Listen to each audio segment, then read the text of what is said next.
다이어트를 하면서 생리주기가 불규칙해졌다거나 생리량이 줄었다는 분들이 있습니다. 대부분 다음 달이 되면 나아지겠지 하고 이런 생리불순을 대수롭지 않게 생각하시는데요. 생리불순이 보내는 신호를 무시하고 계속 체지방을 급격히 줄이다 보면 나중에는 아예 생리가 나오지 않는 무월경이 올 수도 있어서 주의하셔야 합니다. 체지방이 부족해서 생긴 문제니까 다시 체지방이 채워지면 정상으로 돌아오지 않을까 생각하시겠지만 생리불순 기간이 길어지거나 무월경이 된 후에는 다시 되돌리기가 무척 힘듭니다. 월경은 생리를 조절하는 호르몬이 뇌와 난소를 비롯해서 전신의 여러 기관에서 분비되는 섬세한 협력 작업입니다. 어느 하나만 어긋나도 다시 회복하기가 어려울 수 있죠.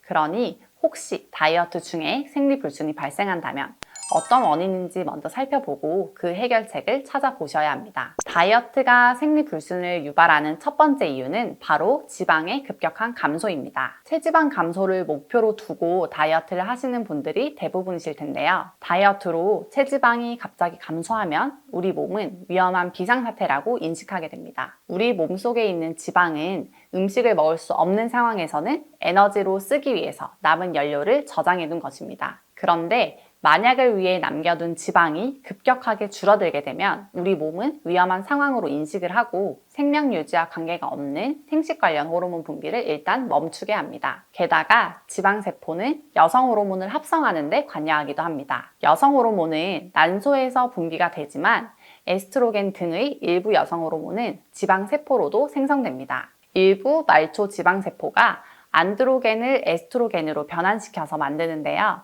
그런데 지방이 갑자기 줄어들면 만들어지는 에스트로겐의 양도 적어질 수밖에 없는 것이죠. 여성 호르몬의 분비가 정상적으로 이루어지려면 22% 이상의 체지방률을 유지하셔야 합니다.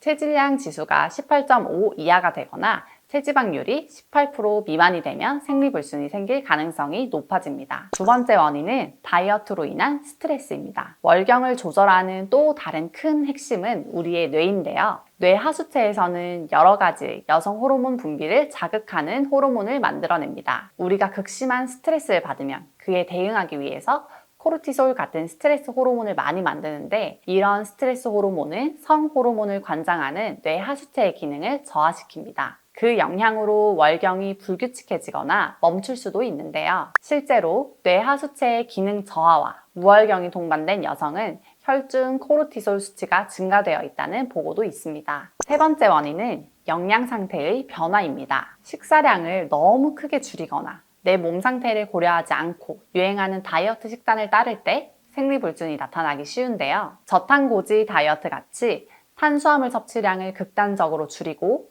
야채나 단백질 위주의 다이어트 식품으로만 섭취하다 보면 호르몬의 생성과 분비에 필요한 영양소의 섭취에 소홀해질 수 있습니다. 또한 요즘은 간편하게 데우기만 하면 먹을 수 있는 다이어트 식들이 많은데요. 아무래도 이러한 다이어트 도시락이 재료를 그대로 섭취하는 것이 아니다 보니 가공식품 속의 첨가물 또한 호르몬의 교란을 가져올 수 있습니다. 네 번째 원인은 경연한 운동입니다. 적절한 운동은 배란 장애가 있는 경우 배란의 회복을 유도하는 것으로 알려져 있습니다.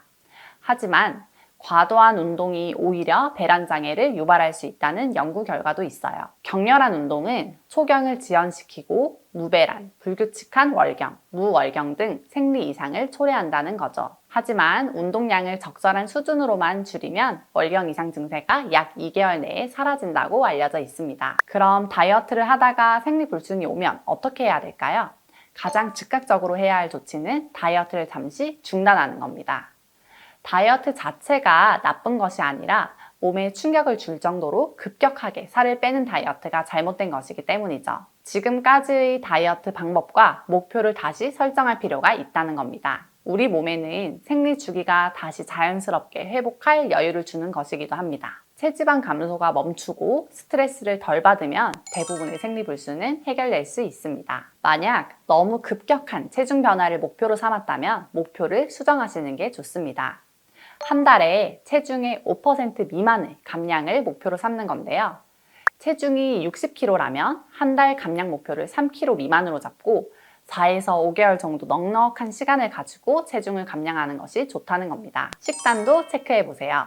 굶는 다이어트나 필수 영양소를 섭취하지 않는 원푸드, 그리고 폭식을 하는 잘못된 단식을 했다면 식단을 다시 짜야 합니다. 탄수화물을 제한하더라도 하루에 최소 밥의 3분의 1공기 정도의 탄수화물은 섭취하시는 게 좋습니다. 다이어트식으로 나온 가공식품 대신 야채 및 단백질과 지방을 자연식품으로 충분히 공급해줘야 호르몬 결핍 상태가 일어나지 않습니다. 여성 호르몬의 원활한 분비를 위해서는 비타민 B6와 아연, 지방질이 풍부한 음식물을 신경 써서 섭취해 주는 것도 좋습니다. 운동의 강도도 체크해 보시기 바랍니다. 지나치게 격렬한 운동도 배란과 생리 이상을 초래할 수 있다고 말씀드렸죠. 운동 후에는 휴식 시간을 충분히 가져서 피로가 쌓이지 않게 하시고, 마지막으로 생리불순과 생리통을 예방하기 위해서 배를 항상 따뜻하게 해주시기 바랍니다.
급하게 먹은 밥에 체하기 쉽다는 말이 있죠.